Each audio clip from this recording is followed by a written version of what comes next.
भगवान राम और लक्ष्मण जी वनवास के दौरान एक स्थान पर रुके।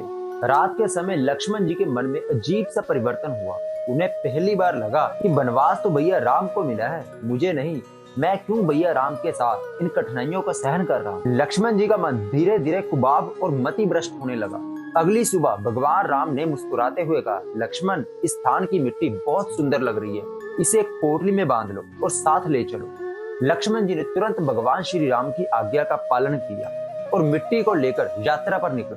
अब अजीब बात यह थी कि जब तक लक्ष्मण जी उस पोटली को अपने साथ रखते तब तक उनका मन द्वेष और नकारात्मक से भरा रहता था। लेकिन जैसे ही वो पोटली नीचे रखते उनका मन भक्ति और ममता से भर जाता। लक्ष्मण जी समझ नहीं पाए कि ये क्या हो रहा है। आखिरकार उन्होंने भगवान श्री राम से पूछा, भैया ये सब क्या चमत्कार है। जब मैं इस मिट्टी को अपने पास रखता हूँ तो मन विचलित हो जाता है, लेकिन जैसे ही इसे मैं दूर रखता हूँ तो सब ठीक हो जाता है। भगवान श्री राम मुस्कुराते हुए बोले, लक्ष्मण, यह सब मिट्टी का प्रभाव है।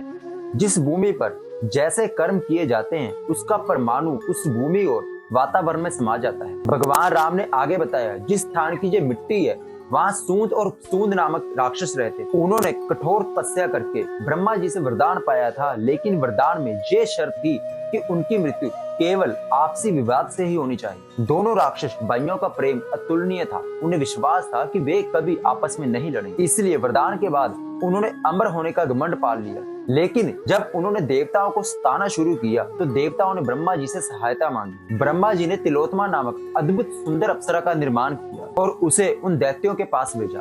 तिलोत्तमा को देखकर दोनों भाई कामंद हो गए और उसे पाने के लिए लड़ने लगे।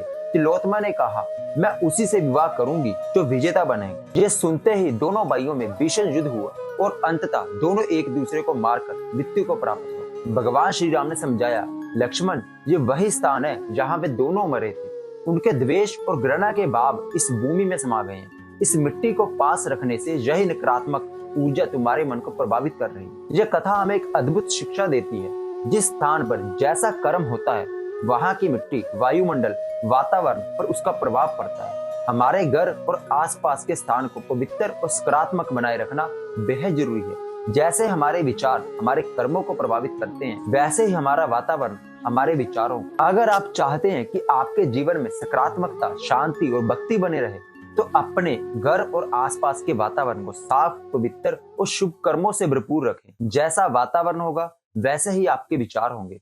आप सभी को राम राम। मिलते हैं अगले वीडियो में।